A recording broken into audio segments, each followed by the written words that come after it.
Hi guys, and welcome to Forensic Psychology Lesson 10. In this video we are going to be looking at behaviour modification in custody. We're going to cover what behaviour modification is, look at an example, how it works, and how to design one.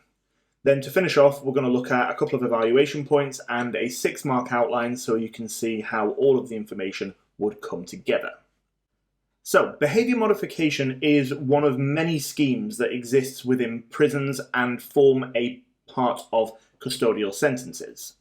The aim of behaviour modification schemes is to manage, monitor, and encourage appropriate behaviour and ultimately reduce the likelihood of reoffending when prisoners get released. Token economies are one form of behaviour modification that are used in prisons, and this is what we're going to be focusing on in this video.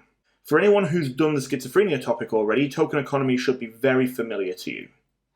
The first thing that you need to understand about token economy systems is that they are based on behaviourist principles. And if you remember, according to these principles, all human behaviour is learned. So that being the case, it stands to reason that behaviour can also be unlearned. And with that in mind, token economy systems aim to reinforce obedience or reinforce desirable behaviour whilst equally punishing disobedience and undesirable behaviour, which theoretically should lead to behaviour being either repeated if it's rewarded or going extinct if it's punished, because that is what behaviourism says. So, effectively, behaviour modification programs like token economies are based on operant conditioning, and they work by targeting certain behaviours that you want prisoners to learn and repeat and rewarding them with a token every time they do it.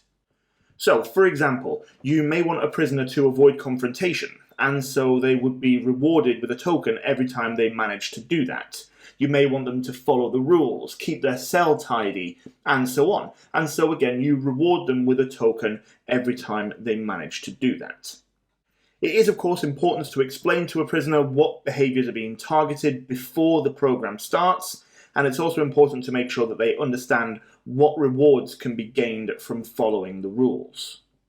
It's also important for prisoners to understand that tokens can be withheld or even removed for non-compliance or for disobeying or for carrying out an undesirable behaviour.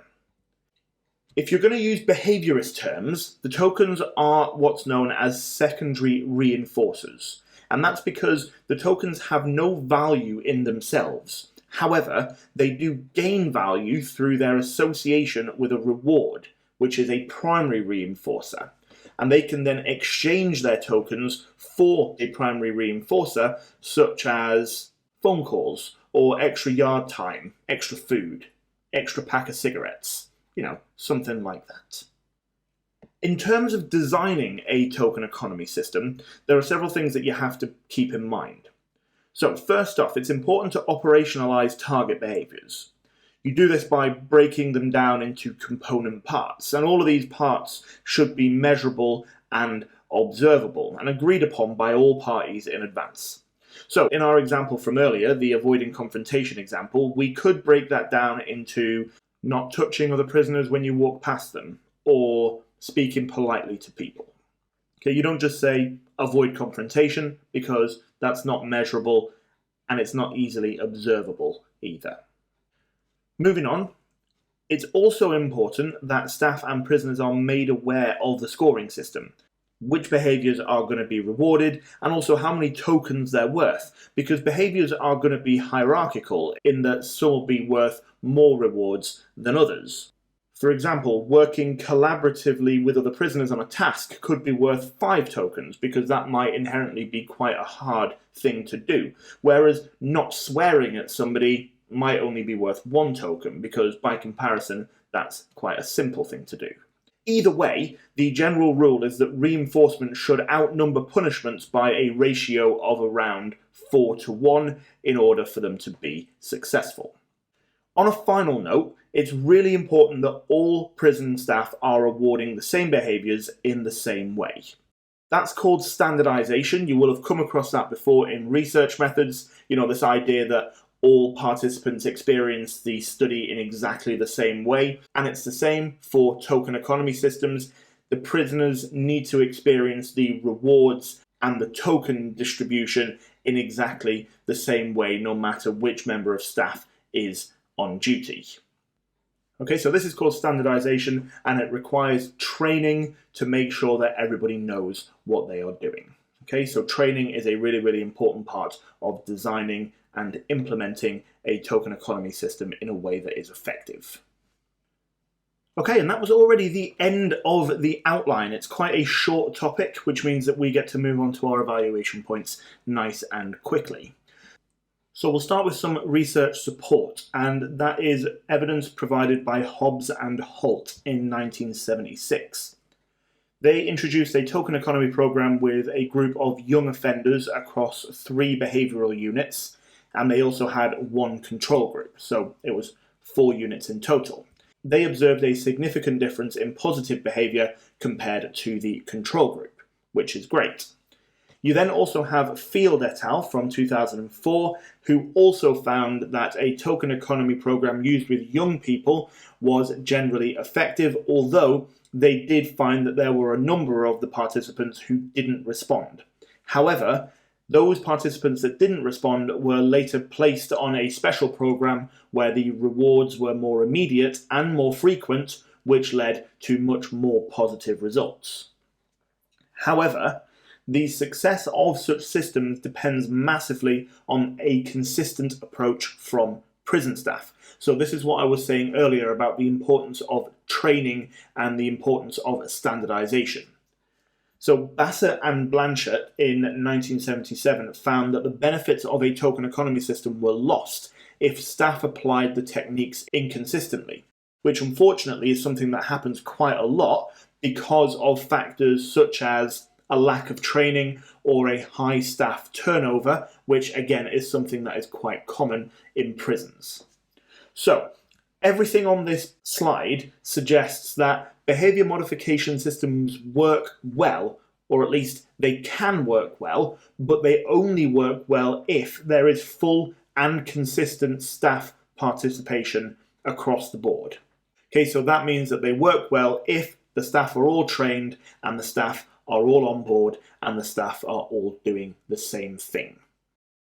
Moving on, another strength of behaviour modification is that it is relatively straightforward to set up and run in prisons. There's no need for specialist professionals to be involved, as there would be for other forms of treatment like anger management, and token economy systems can be designed and implemented by virtually anybody in the institution. On top of that, they are cost effective, and once the systems have been established, they are relatively easy to follow. So that suggests that behaviour modification techniques can be established in most prisons, and they can be accessed by most prisoners, which means that they should be able to be used across the board and have a fairly good impact. And then as a final evaluation point, a limitation is that research has suggested that they may have very little rehabilitative value, in that they may not affect long-term behaviour. So Blackburn in 1993 suggests that any positive changes that are made whilst in prison would quickly be lost when the prisoners are released. And that's because token economy systems don't require the offender to understand the cause of their offending and take responsibility for their rehabilitation, unlike other programs like anger management. And so it's easy for the prisoner to fake it and to just play along in the token economy system in order to get the rewards. But it doesn't change the overall character of the offender.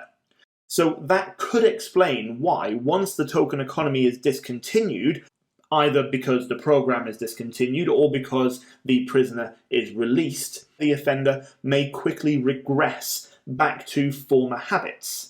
And it might be actually that cognitive-based treatments, like anger management, would be more successful because such treatments actually do focus on the cause of offending and encourage the offender to take responsibility for their rehabilitation.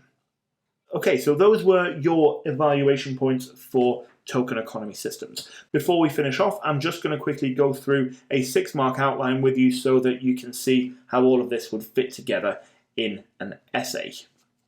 So, as always, there are lots of different ways in which you can do this. This is just my particular take on an outline and the way that I think this would fit together nicely.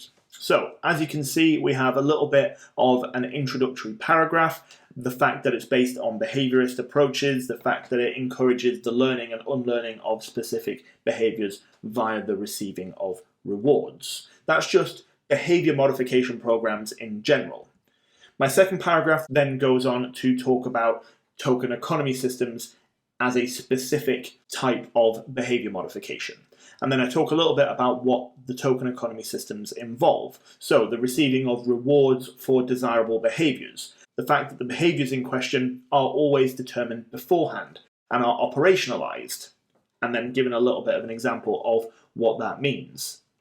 And then the idea of exchanging tokens for tangible rewards. It's also a nice opportunity to squeeze in this idea of the token as a secondary reinforcer, because that's a nice point to kind of just show that you have the keywords and the key understanding of what the tokens actually are.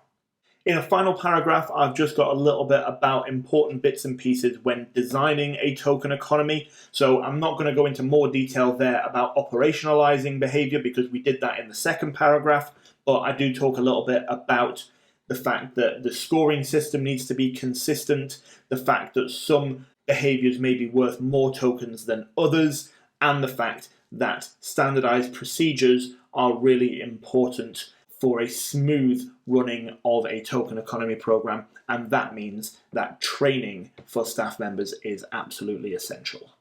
Okay, so it's a little bit of a longer outline, but it is a Year 13 topic, which means that a little bit more detail is never going to be a bad thing. Okay, so that is the end of this brief video. I hope it's all made sense and I hope it's been useful. If you've got any questions, as always, please pop them in the comment section below and I will do my best to get back to you ASAP. Thank you very much for listening, and I'll see you in the next one.